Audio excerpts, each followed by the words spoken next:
দেখো আমাদের কোশ্চেনটা আছে যে বায়ুতে শব্দের বেগ 347 মিটার পার সেকেন্ড হলে বায়ুর তাপমাত্রা কত। তাহলে কিভাবে করা যায়? তাহলে এই ম্যাথটা করার আগে আমাকে একটা কনসেপ্ট জানতে হবে বা সূত্র জানতে হবে, সেটা হচ্ছে V proportional to root over T.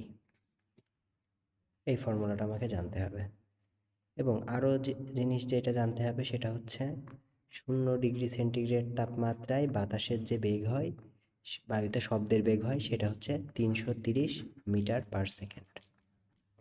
এই দুইটা জিনিস অবশ্যই জানতে হবে। এবং 0 ডিগ্রি সেন্টিগ্রেড মানে কত? 273 কেলভিন না?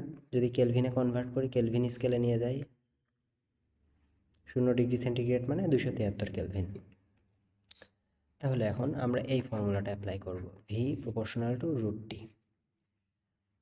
অর্থাৎ এটা যদি অ্যাপ্লাই করি তাহলে V1 proportional to root over T1, আর একটা পাওয়া যায় V2 proportional to root over T2। তাহলে এই দুইটা থেকে আমরা কি পাই? যদি V1 proportional to root over T1 লেখা যায় তাহলে কি লেখা যায়? V1 ইকুয়াল একটা কনস্ট্যান্ট নিয়ে যাব, constant into root over T1। V2-র ক্ষেত্রেও তাই আসবে, V2 equal K into root over T2। K হচ্ছে একটা কনস্ট্যান্ট ভ্যালু, যেটা দুইটার ক্ষেত্রেই সেমই থাকবে। তাহলে এখন V1-কে যদি V2 দ্বারা ভাগ দিয়ে দিই তাহলে কি হবে? V1 by V2 equal K root over T1 divided by K root over T2।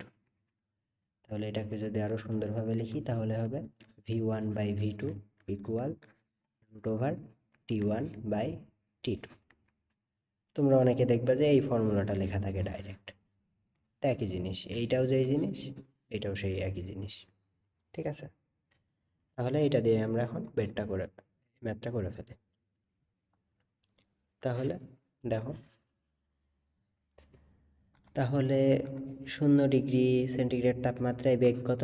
330।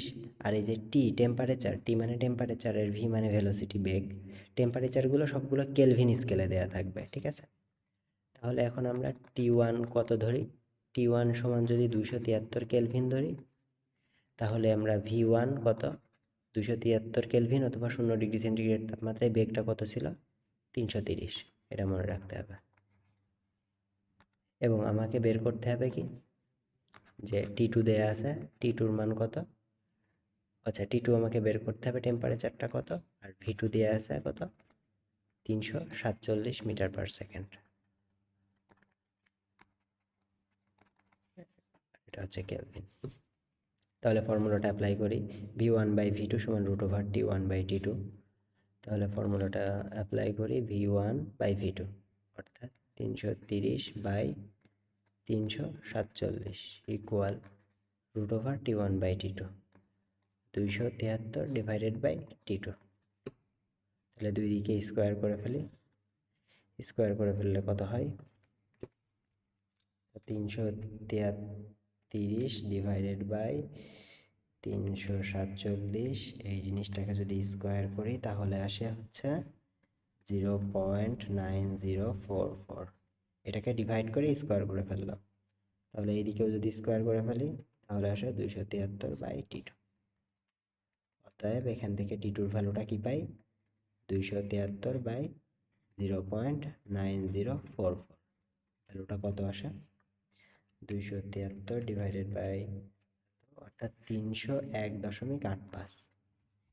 301.85, এটা হচ্ছে কেলভিন স্কেলে টেম্পারেচার। এখন যদি এটাকে আমরা সেলসিয়াস স্কেলে আনতে চাই তাহলে T2 কত হবে? যে 301.85 থেকে বাদ দিব কত? 273, তাই না? তাহলে এটা থেকে 273 বাদ দিয়ে দাও, তাহলে আমার সেলসিয়াস স্কেলে চলে আসবে। তাহলে আসে 28.85 ডিগ্রি সেন্টিগ্রেড। অর্থাৎ এই টেম্পারেচারটা কেলভিন স্কেলে আর এটা হচ্ছে সেলসিয়াস স্কেলে।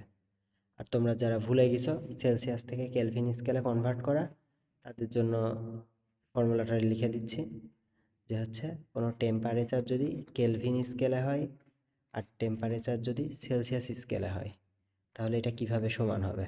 দেখো, সেলসিয়াস স্কেলের টেম্পারেচারের সাথে তুমি যদি 273 যোগ দিয়ে দাও তাহলে সেটা কেলভিন স্কেলে কনভার্ট হয়ে যায়। এই ফর্মুলাটা মনে রাখো। তাহলে এখানে দেখো কেলভিন স্কেলে দেয়া আছে, অর্থাৎ কেলভিন স্কেল এই ভ্যালুটা দেয়া ছিল।